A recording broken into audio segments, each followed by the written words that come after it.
Puji Tuhan. Perkenalkan, nama saya Pendeta Esther Linda Riana. Saya istri gembala, bukan ibu gembala. Saya istri gembala di GB Hope Sentani. Dan puji Tuhan, Tuhan izinkan saya jadi ketua koordinator daerah wanita Bethel Indonesia. Seperti Ibu Elizabeth Mote, dia untuk wilayah tempat ini, sementara saya untuk wilayah Jayapura selama 2 periode.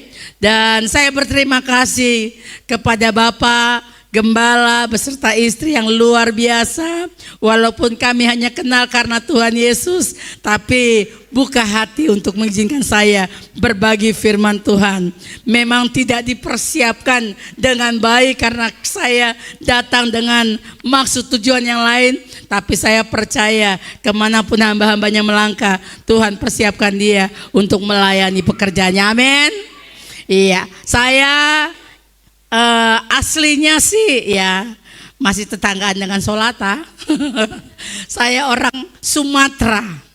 Tapi saya mau bilang Bapak Ibu yang orang Papua, jangan bilang bahwa oh pendatang pendatang. Saya ini asli suami Sentani. Saya asli suami Sentani ya Bu. Saya ini Enggo katanya. Yau ya Pak. Jadi saya mau bilang kita ini semua saudara dalam Tuhan. Saya bersyukur Tuhan kasih saya 5 anak, 2 laki-laki, 3 orang perempuan, 2 ada di Jayapura bersama dengan kami, dan yang lain ada di luar. Itu semua karena berkat dari Tuhan. Amin. Puji Tuhan, kita akan buka firman Tuhan. Perkenalan sampai di sini.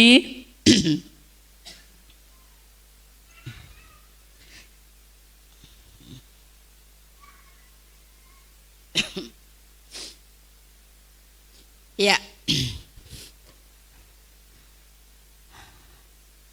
temanya atau judul yang saya bawakan adalah membangun manusia unggulnya Allah.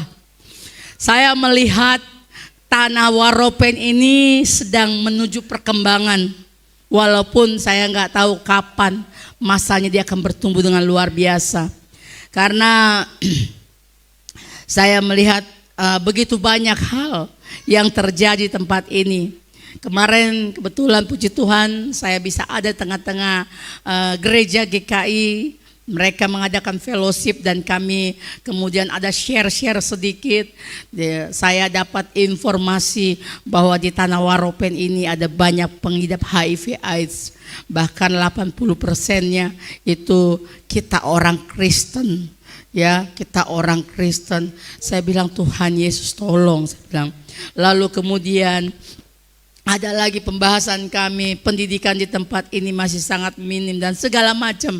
Ternyata begitu banyak masalah di tanah Waropen ini. Saya cuma mau bilang kalau bukan kita siapa lagi yang mau bangun. Harus kita yang bangkit, harus kita yang bergerak, harus kita yang bekerja. Enggak semua orang punya hati yang mau melakukan perkara besar bersama dengan Tuhan Yesus. Tapi hanya orang-orang yang terpanggil lah, yang siap untuk bergerak, yang siap bekerja. Saudara, ini waktunya engkau dan saya membangun tanah Waropen. Ini waktunya. Tapi sebelum kita mimpi besar untuk pembangunan tanah Waropen, yang perlu adalah kita membangun manusia kita dulu. Bentuk dulu diri kita. Jangan bilang kita mau bangun si A, mau bangun si B, bangun C. Kalau hidup kita belum menunjukkan siapa kita, jangan bilang. Jangan bermimpi Anda mau bangun Waropen jadi luar biasa. Kalau hidup Anda belum jadi teladan bagi banyak orang. Kalau Anda masih bikin batasan-batasan, kalau Anda masih bikin pagar-pagar, kita akan bisa jadi menjadi pembuat sejarah untuk membangun Waropen. Kalau hidup kita sendiri sudah memiliki atau menjadikan manusia unggul dalam diri kita yang serupa segambar dengan Tuhan Yesus. Oke, kita akan buka Yeremia 31. Yeremia pasal 31 ayat 21 sampai 23. Menghormati firman Tuhan, kita bangkit berdiri.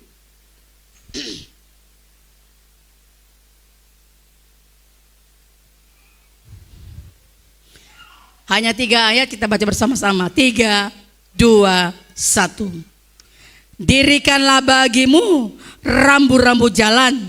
Pasanglah bagimu tanda-tanda. Saya minta sama-sama ya, hanya 3 ayat. 3, 2, 1. Dirikanlah bagimu rambu-rambu jalan. Pasanglah bagimu tanda-tanda jalan. Perhatikanlah jalan raya baik-baik, yakni jalan yang telah kau tempuh.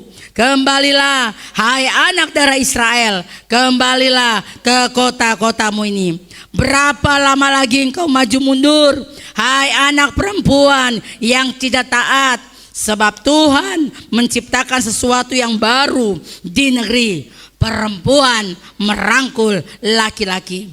Beginilah firman Tuhan semesta alam, Allah orang Israel. Orang akan mengucapkan perkataan ini lagi di tanah Yehuda dan di kota-kotanya, apabila aku telah memulihkan keadaan mereka. Tuhan kiranya memberkati engkau, hai tempat kediaman kebenaran, hai gunung yang kudus. Amin. Amin.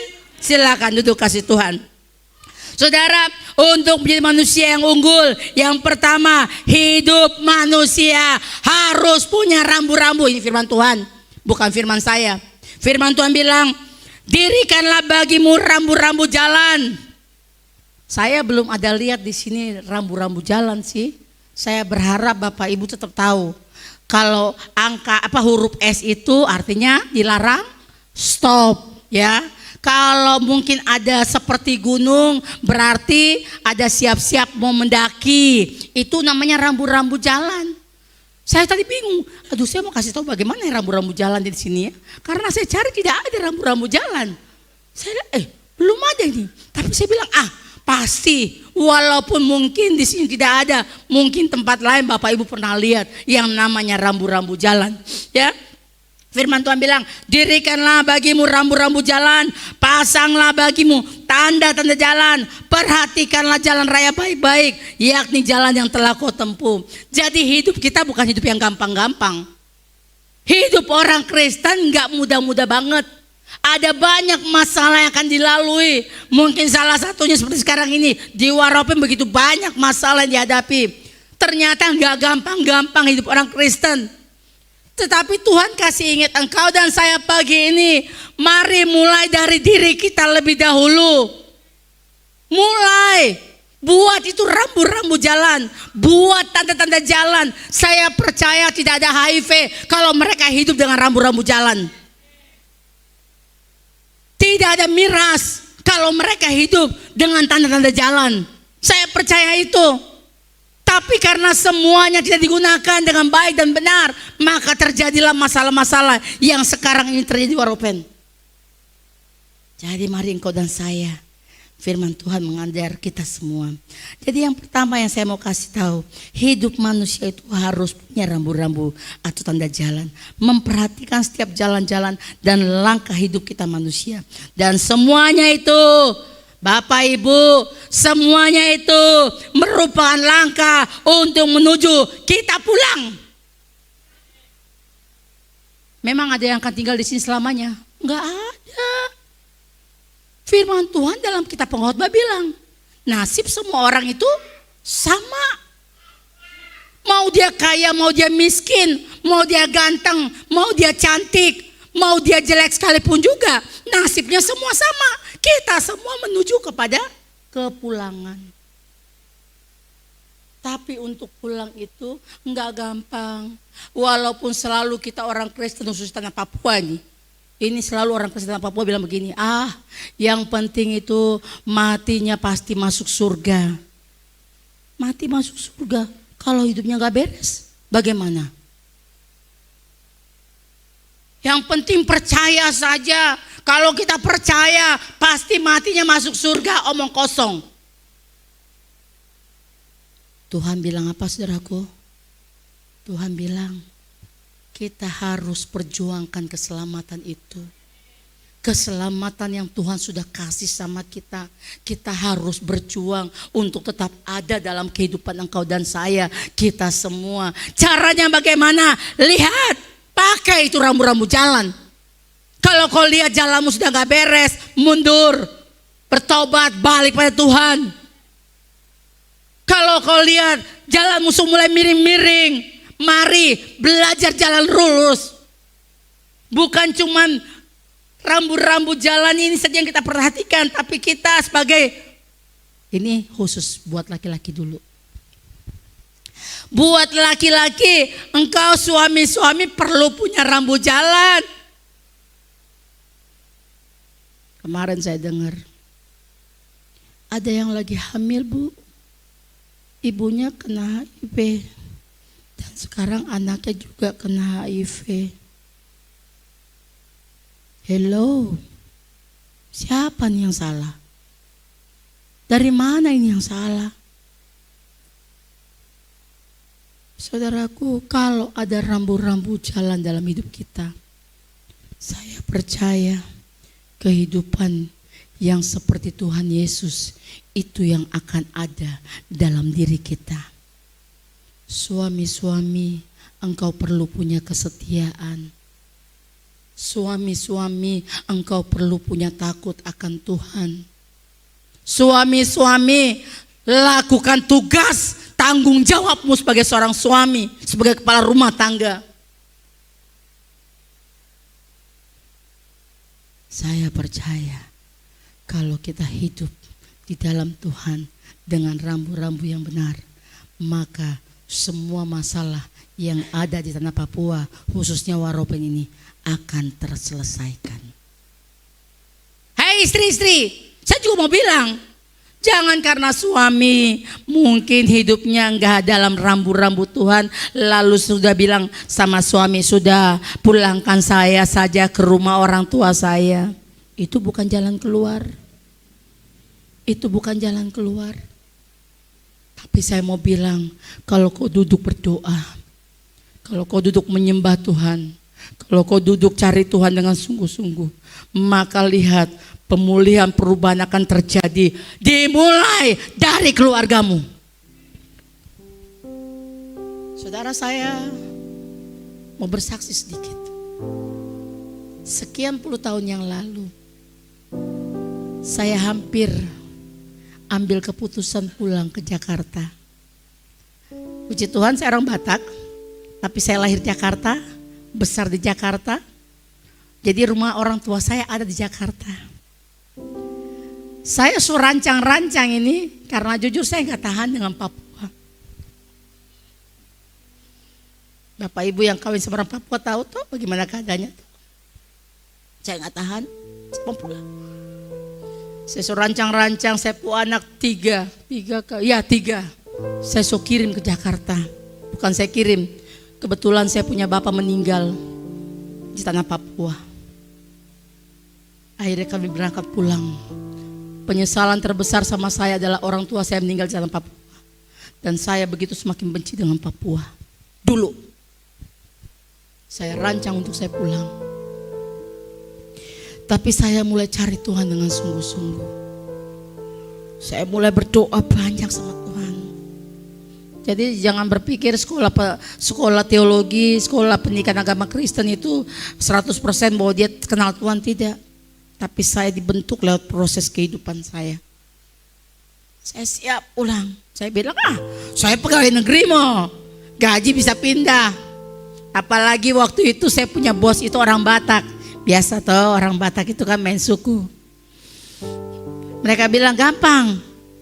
Adik, kalau kamu pulang, kalau kamu pindah, saya atur. Gaji bisa pindah, sekolah bisa kerja bisa pindah, rumah orang tua masih ada. Di kota besar lagi. Saya terpusing. Tapi waktu itu saya mulai cari Tuhan dengan sungguh-sungguh. Saya mulai belajar menangis depan Tuhan. Saya mulai berdoa. Saudara, waktu saya cari Tuhan dengan sungguh-sungguh, Tuhan buat semuanya nggak baik-baik, bukan baik-baik, nggak baik-baik. Keadaan masih sama, masih belum berubah. Tapi hati saya mulai dipulihkan Tuhan. Keadaan boleh nggak berubah, tapi orang yang dekat dengan Tuhan, hatinya yang Tuhan ubahkan dengan caranya Tuhan. Lewat peristiwa itu, saya gak pernah mimpi ambil S2. Tapi Tuhan izinkan saya sekolah lagi. Tuhan bawa saya kepada jalan-jalan yang gak pernah saya pikirkan. Ada bonus loh dalam setiap proses kehidupan. Jangan salah. Saudara masih berjalan terus dengan situasi yang gak nyaman. Anak saya ada 3 di Jakarta, masih kecil-kecil. Yang bungsu itu baru 1 bulan saya bawa ke Jakarta, saya kasih tinggal di Jakarta. Kenapa? Karena rancangan saya mau pulang. Anak nomor 1 baru kelas 2 SD, saya kasih tinggal di Jakarta. Anak nomor 3, nomor 3, saya kasih tinggal masih TK, saya taruh di Jakarta. Dengan pikiran nanti yang sisa ini gampang saya boyong. Tapi waktu cari Tuhan dengan sungguh-sungguh, Tuhan sendiri yang mengubahkan kita punya kehidupan. Waktu-waktu yang saya lalui, semakin mencari Tuhan, semakin membuat saya mengasihi Tuhan. Semakin saya mencari Tuhan, semakin saya mengasihi keluarga saya. Semakin saya mencari Tuhan, walaupun keluarga belum berubah, semakin saya yang diubahkan Tuhan. Jadi pemulihan mulai dari kita loh, bukan orang lain. Jangan bilang, ini aku Tuhan utuslah dia.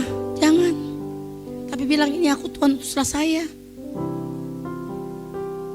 Wah saudaraku, waktu saya mulai cari Tuhan dengan sungguh-sungguh, berkat Tuhan mulai datang. Yang tidak saya duga-duga, kesempatan jadi ketua Korda. Selama 10 tahun saya mulai terima belas kasihan Tuhan yang luar biasa. Dan saat ini saya punya suami jadi ketua wilayah di Sentani. Amin. Tuhan yang ubahkan. Tapi lewat diri kita dulu. Istri-istri jangan bilang suami saya begini begitu. Kau yang berubah dulu. Suami jangan bilang istri saya begini begitu. Kau yang berubah dulu. Anak-anak jangan bilang mama saya begini, bapak saya begitu. Kau yang berubah dulu. Maka lihat, dari setiap perubahan itu Tuhan akan buat sesuatu yang luar biasa dalam setiap kehidupan engkau dan saya, bahkan kita semua. Amin. Oke, lanjut. Ya. Untuk menjadi manusia unggul, yang kedua, perubahan akan terjadi, kemenangan akan terjadi, yang tidak mungkin akan jadi mungkin dalam Tuhan. Saya akan baca firman Tuhan begini, firman Tuhan. Berapa lama lagi engkau maju mundur, hai anak perempuan yang tidak taat, sebab Tuhan menciptakan sesuatu yang baru di negeri. Perempuan merangkul laki-laki. Pernah lihat perempuan gandeng laki-laki? Pernah lihat? Enggak pernah kan? Bapak pernah dirangkul enggak sama istri? Dipegang tangan mungkin pernah, tapi kalau dirangkul jarang, bahkan mungkin gak pernah. Oke lah, mungkin dirangkulnya di kamar, mungkin dirangkulnya di ruang tamu, tapi kalau di jalan-jalan saya percaya tidak pernah. Yang ada suami-suami yang merangkul kita, betul? Tapi firman Tuhan bilang akan ada sesuatu yang baru. Perempuan merangkul laki-laki. Saya percaya ada satu perubahan yang akan terjadi, yang Tuhan sedang siapkan bagi mereka yang mau berubah. Ada suatu pemulihan yang akan terjadi bagi mereka yang siap diubahkan oleh Tuhan. Mungkin gak mungkin deh, kayaknya gak akan berubah deh, kayaknya gak bisa. Tapi firman Tuhan bilang, hei, Tuhan menciptakan sesuatu yang baru di negeri. Perempuan merangkul laki-laki. Tapi pertanyaannya, berapa lama lagi engkau dan saya, kita semua maju mundur? Minggu ini percaya sama Tuhan. Haleluya, haleluya, puji Tuhan. Oh Tuhan luar biasa. Kena sakit sedikit, Tuhan, kenapa begini Tuhan? Kenapa begini Tuhan? Hei, Tuhan mau kau dan saya punya iman yang luar biasa. Tuhan tidak mau kau maju, mundur, maju imannya, mundur lagi, maju imannya, mundur lagi. Enggak mau, Tuhan mau kita punya iman yang luar biasa. Karena hanya dengan iman yang luar biasa itu sesuatu akan terjadi, pemulihan akan terjadi. Mari kita semua punya doa yang luar biasa untuk tanah Waropen dipulihkan. Mari menangis untuk tanah Waropen. Mari berdoa untuk tanah Waropen. Jangan bilang begini, bukan saya pu anakmu, biar sudah. Dia tukang mabuk kah, tukang traberes kah, terus tinggal. Bukan saya pu keluargamu. Saya mau bilang, miliki kasih Bapa di surga. Firman Tuhan bilang, ketika dia melihatnya, maka ibalah hatinya. Kita harus punya hati seperti Bapa di surga. Mungkin dorang bukan kita punya saudara, mungkin dorang bukan kita punya keluarga, tapi miliki hati Bapa yang siap berkorban, bahkan sampai memberikan nyawanya untuk anak tunggal kepada engkau dan saya, kita semua.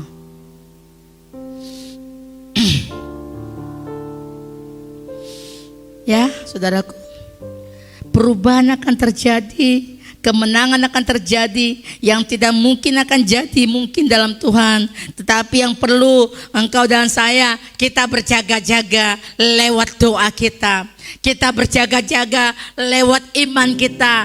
Kita berjaga-jaga lewat hidup kita. Pakai rambu-rambu, pakai tanda-tanda jalan.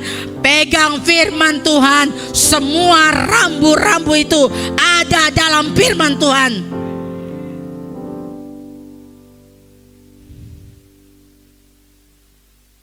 Kita perlu berjaga-jaga. Dimulai dari hidup kita, dimulai dari diri kita. Maka kalau kita sudah berubah, percaya firman Tuhan bilang seisi rumah akan diselamatkan. Gak perlu banyak yang berubah, gak perlu banyak yang bertobat. Cukup satu orang bertobat, seisi rumah. Apalagi kalau suami dengan istri sudah bertobat, saya percaya anak cucu pun akan jadi luar biasa. Itu janji firman Tuhan. Kita perlu mempersiapkan diri. Lewat apa? Lewat persekutuan, lewat perbuatan-perbuatan kerohanian. Jangan bilang begini, ya udahlah, saya sudah tahu firman Tuhan, nggak ke gereja nggak apa-apa. Saudara, saya punya, ada sebuah cerita. Ada sebuah cerita, ternyata Tuhan suka kangen sama kita loh, suka kangen. Jadi ada seorang, mungkin Bapak Ibu pernah dengar, tapi saya mau mengulang kembali. Ada seorang tukang bangunan, dia lagi bikin bangunan lantai 5. Dia lagi bikin bangunan lantai 5. Kemudian yang di bawah ini perlu sama yang di atas perlu sama yang di bawah. Semoga nggak ada yang namanya Agus di sini ya. Yang di atas teriak, Agus, Agus, Agus, sampai napasnya habis kayak saya mungkin. Si Agus karena sibuk, ingat ini, ada banyak orang yang punya sikap seperti begini, malas tahu dengan keadaan yang lain, cukup dengan hidupnya sendiri. Dia sibuk dengan kesibukannya karena dia juga kerja, lantai 5 ada pekerjaan, di bawah juga ada pekerjaan. Ini lagi membangun, dia sibuk dengan pekerjaannya, mungkin dia lagi cangkul lagi bikin adukan semen dan segala macam. Dia nggak mau dengar itu. Kalau kau perlu turun toh, kenapa harus saya naik ke atas? Dia aduk lagi, yang atas teriak, Agus, Agus, Agus. Si Agus nggak mau dengar, dia nggak mau dengar. Akhirnya si yang di atas bingung nih. Kemudian dia pikir-pikir, apa yang mau saya? Oh ada. Kira-kira saya yang di atas nih ya. Saya lempar lah. Saya mau tanya dulu Bapak Ibu, kalau orang lempar uang, yang dilihat orang yang lempar kah atau uangnya? Mungkin Anda bagian dari situ kah? Yang dilihat kan uangnya kan? Sekali, 2 kali, 3 kali kita dilempar uang, tetap uangnya yang dilihat. Makanya dia tuh so bingung. So terada lagi uang. Biasanya di dekat orang bangunan ada apa? Waktu dilempar batu dan hampir kena sama orang itu. Saya mau tanya, yang dilihat batunya kah atau orang yang lempar? Anda yang jawab ya. Kita sering begitu. Waktu Tuhan kasih berkat sama kita, kita cuma lihat uangnya, berkatnya, sehatnya.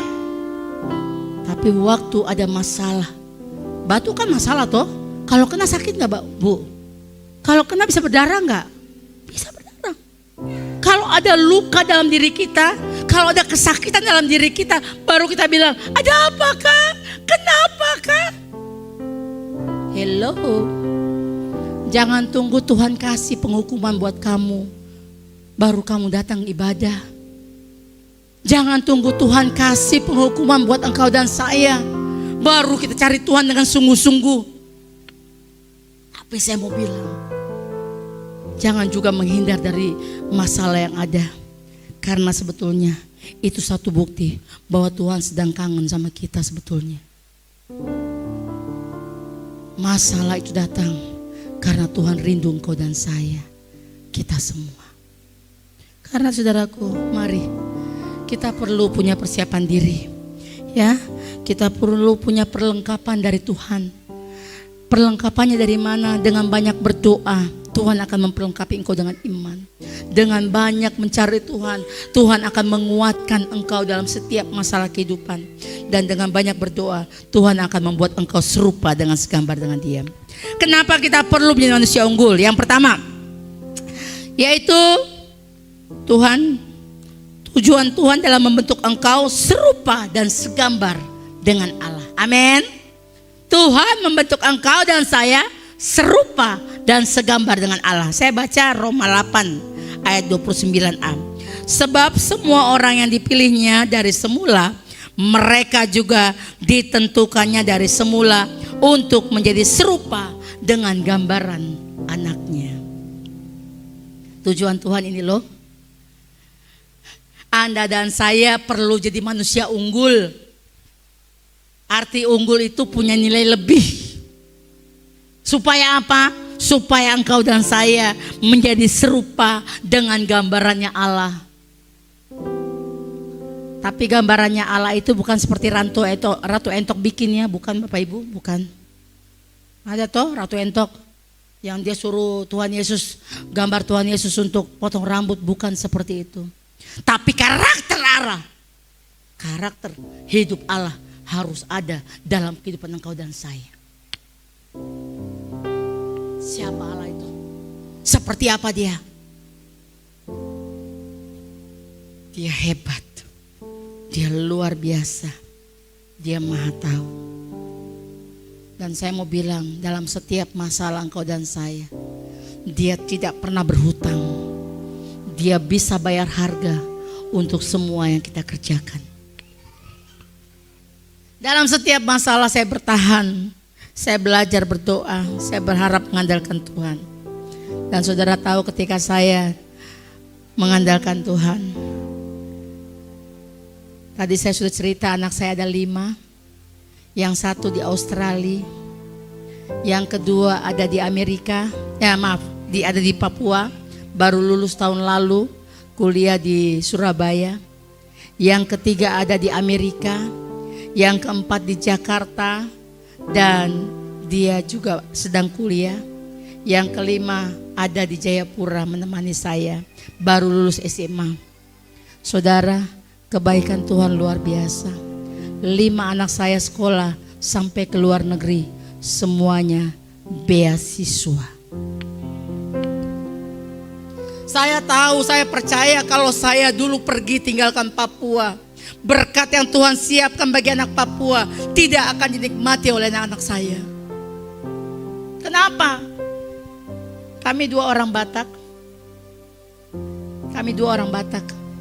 Yang satu melangkah dengan pikirannya, pulang lebih dulu mendahului saya. Saya baru mau siap-siap di belakang, tapi Tuhan ubahkan langkah saya.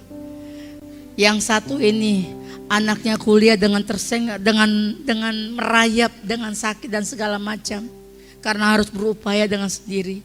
Tapi ketika saya bertahan dalam setiap pencobaan, setiap masalah saya, Tuhan bayar harga dan mengubahkan setiap kehidupan saya dengan luar biasa. Jadi saudara, jangan pernah lari dari masalah. Apapun masalahmu, jangan pernah lari. Tetap bertahan. Karena proses dari Tuhan itu luar biasa. Dan Tuhan sedang menyiapkan hal-hal yang luar biasa untuk menjadikan engkau serupa dan segambar dengan Dia. Oke, lanjutnya. Mengapa kita harus membangun manusia unggul?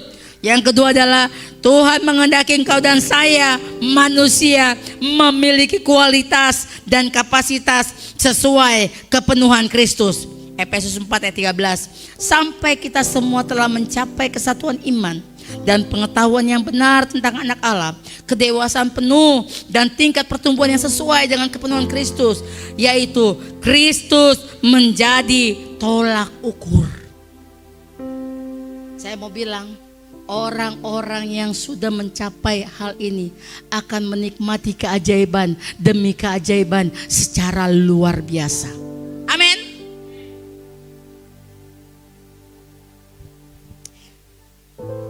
Tolong kasih tahu saya ya kalau waktunya habis ya. Saudara, mungkin 1 bulan yang lalu, saya sibuk dengan persiapan visitasi. Kami punya sekolah PAUD, puji Tuhan. Kami juga ada punya buka sekolah PAUD di Jayapura. Saya sibuk dengan visitasi untuk akreditasi. Itu yang pertama. Lalu yang kedua, saya juga sibuk dengan persiapan visitasi SD yang sudah berjalan 3 tahun dan belum punya izin operasional. Dan saya persiapan mau dikunjungi oleh kantor Kementerian Agama dari pusat untuk mereka membuat sekolah dasar teologi Kristen. Jadi sedang mempersiapkan semua file-file dan segala macamnya. Dan saya mau bilang, dalam penantian, dalam penungguan, saya lelah, saya capek. Saya merasakan begitu beratnya waktu yang saya hadapi. Belum lagi dana yang terseok-seok dengan segala macam keadaan. Kami sedang bangun juga. Saya lelah sekali. Saya merasa, Tuhan, saya capek. Saya ngomong sama anak saya begini, "Non, Mama mau istirahat dong. Tolong bantu Mama ya untuk tiket. Mungkin Mama pulang ke Jakarta kah?" Saudaraku, anak saya bilang, "Oke, Mama kalau mau istirahat kapan? Nanti sudah pokoknya selesai visitasi, baru Mama pikir kapan mau berangkat. Mama mau istirahat, capek kayaknya Mama," saya bilang gitu. "Ini badan Mama semua sakit-sakit." "Oh iya sudah Mama." Anak saya bilang begitu. Saya harus minta tolong sama anak saya. Kenapa saudaraku? Karena jujur saya bilang, saya punya keuangan dana sudah habis untuk saya punya sekolah. Lalu untuk ada 10 anak Papua yang kami tampung di rumah kami. Dan semuanya harus saya selesaikan. Anak saya sudah siap. Tapi saya mau bilang, Tuhan lebih tahu apa yang kita perlu. Tiba-tiba saya dapat perjalanan kemari. Saya mau bilang, saya liburan loh ini loh. Saya liburan. Mungkin kalau ke Jakarta saya akan hadapi keluarga lagi, aduh dengan masalah yang baru. Saya punya kakak yang sakit, saya punya keponakan yang sakit dan segala macam. Saya bilang semalam kami ngobrol. Saya bilang, "Mama, saya baru ingat ini. Saya ada minta, saya mau liburan, saya mau santai, saya mau tenang. Saya tidak mau ditugaskan di sini." Karena kami ada perjalanan pelayanan. Tapi saya sedang menolak karena saya bilang, saya sedang lelah. Saya tidak mau paksakan diri saya bilang.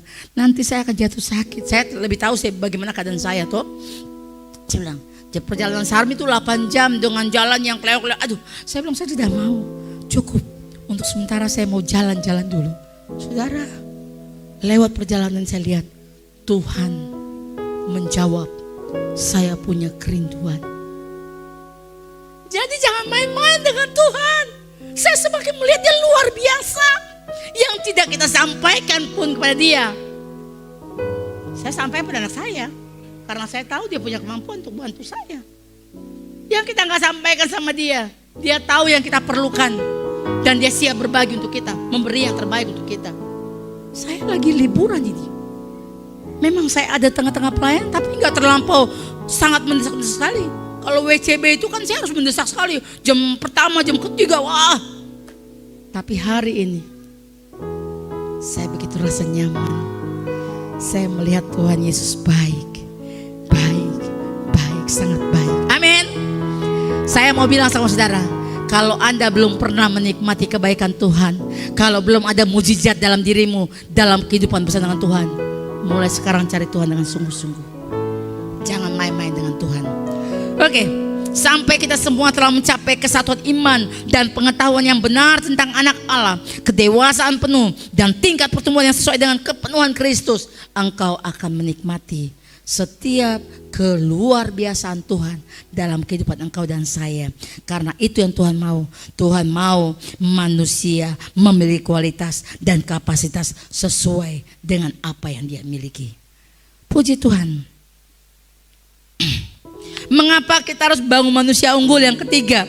Karena kita adalah bangunannya Allah dan baitnya Allah, di mana roh Allah diam dalam kita. 1 Korintus 6 ayat 19. Atau tidak tahukah kamu bahwa tubuhmu adalah bait Roh Kudus yang diam dalam kamu? Roh Kudus yang kamu peroleh dari Allah, dan bahwa kamu bukan milik kamu sendiri. Jadi kita perlu bangun manusia unggul karena kita ini punyanya Tuhan. Bukan milik kamu sendiri. Hidupmu itu hidupnya punya Tuhan.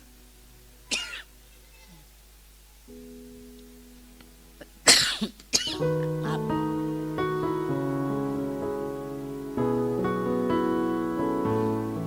Tadi lagu tadi sudah digenapi.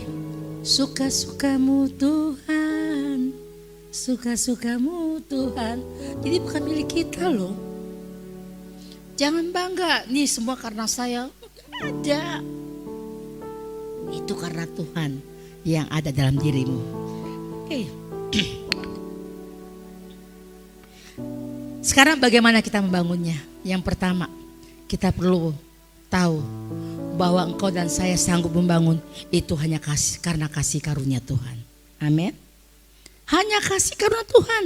Karena dari kepenuhannya kita semua telah menerima kasih karunia demi kasih karunia. Yohanes 1 ayat 17. Sebab hukum Taurat diberikan oleh Musa, tetapi kasih karunia dan kebenaran datang oleh Yesus Kristus. Jadi kalau engkau dan saya bisa seperti sekarang ini, saat ini, itu semua karena kasih karunia Tuhan. Karena itu kerjakanlah keselamatanmu. Itu proses untuk membangun manusia unggul di dalam dirimu. Kerjakan keselamatanmu, karena sesungguhnya itu hanya kasih karunia Tuhan buat engkau dan saya. Sedikit lagi. Bagaimana kita membangunnya? Yang kedua, harus punya dasar, yaitu Yesus Kristus. Setiap orang yang datang kepadaku dan mendengarkan perkataanku serta melakukannya, aku akan menyatakan kepadamu dengan siapa ia dapat disamakan. Ia sama dengan seorang yang mendirikan rumah. Orang itu menggali dalam-dalam dan meletakkan dasarnya di atas batu. Ketika datang air bah dan banjir melanda rumah itu tidak dapat digoyahkan karena rumah itu kokoh dibangun. Masalah boleh ada. Anda juga mungkin boleh tiba-tiba jadi OKB, orang kaya baru, tiba-tiba jadi pejabat, jadi orang hebat. Ada banyak mereka yang lupa dengan janjinya, dengan Tuhannya ketika sudah di tempat paling atas. Mungkin. Tapi kalau punya dasar yang teguh, yaitu Yesus Kristus, saya mau bilang, setinggi apapun kau diangkat, kau akan tetap merendahkan diri. Jadi harus punya dasar yang teguh, yaitu Yesus Kristus. Maka kalau kau punya dasar yang teguh, sekeras apapun kehidupan, bahkan seperti apapun keadaanmu, saya mau bilang, kau akan tetap teguh dalam Tuhan. Kau tidak akan tergoncangkan tidak akan terombang-ambing dengan masalah yang kau hadapi. Kau akan kuat, kau akan hebat. Dan kita percaya semuanya karena dasar yang teguh dalam hidup kita. Bagaimana kita membangunnya, kita perlu tahu harus ada cara dalam membangunnya. Tetapi tiap-tiap orang harus memperhatikan bagaimana ia harus membangun di atasnya.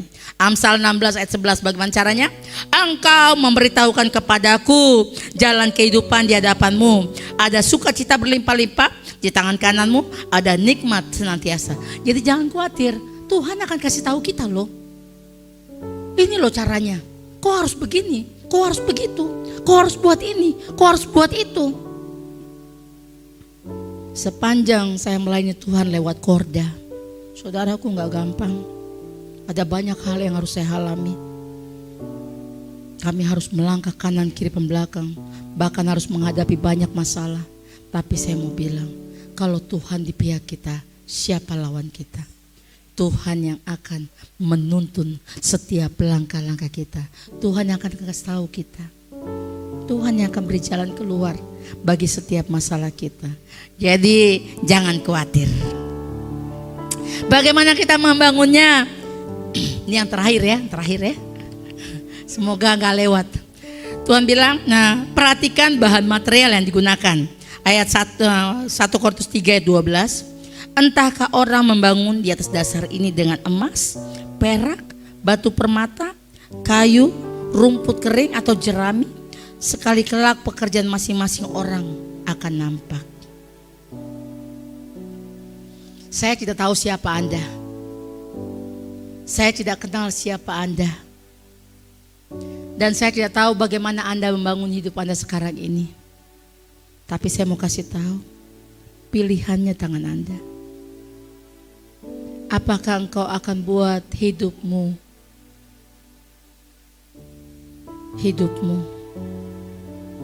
itu seperti firman Tuhan ini? Pakai batu, pakai emas, batu permata, atau hanya dari jerami? Yang kalau jerami itu kan dibakar aja langsung push, habis. Pilihannya tangan Anda. Tapi Anda perlu tahu, Tuhan menghendaki engkau dan saya serupa dengan segambar dengan Dia. Karena itu jadilah seperti yang Dia mau. Miliki Dia dalam hidupmu. Tapi satu yang perlu saya kasih tahu juga, kalau kau ingin miliki hidup dengan Dia seperti Dia, harus punya hati. Harus punya hati, tapi bukan hati yang keras. Kalau Anda hidup seperti begini, penuh, berlebih bahkan, Anda tidak akan bisa memberkati orang lain. Anda tidak akan bisa memberkati orang lain. Kalau Anda punya hati seperti ini. Ini tahu batu ya, kita anggaplah batu nih. Ini anggap batu. Saya mau tanya sama Bapak Ibu, kalau kita tumpahkan ini dengan batu, kira-kira bisa nggak ya?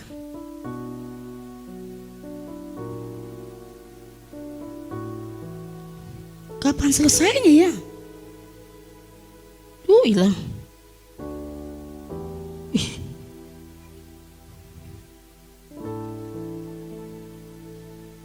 Ini hanya simbol, contoh hati kita.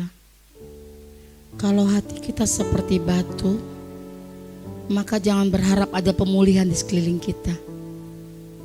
Kalau hati kita seperti batu, jangan berharap bisa memberkati orang lain. Orang lain mau susah kah? Kasih tinggal, dong yang susah mau. Orang lain gak punya apa-apa, kasih tinggal, dong yang susah, dong yang repot.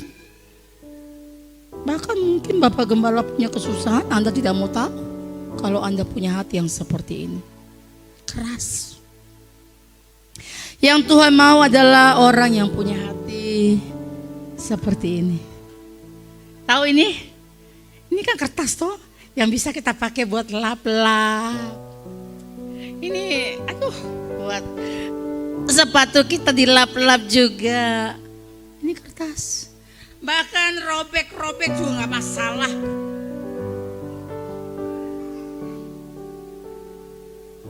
Saya mau bilang, Tuhan perlu hati yang seperti ini. Hati yang bisa dirobek-robek, bahkan diinjak-injak. Kalau batu diinjak kita yang kesakitan. Tapi saya mau bilang, kalau Anda punya hati yang seperti ini, saudara lihat.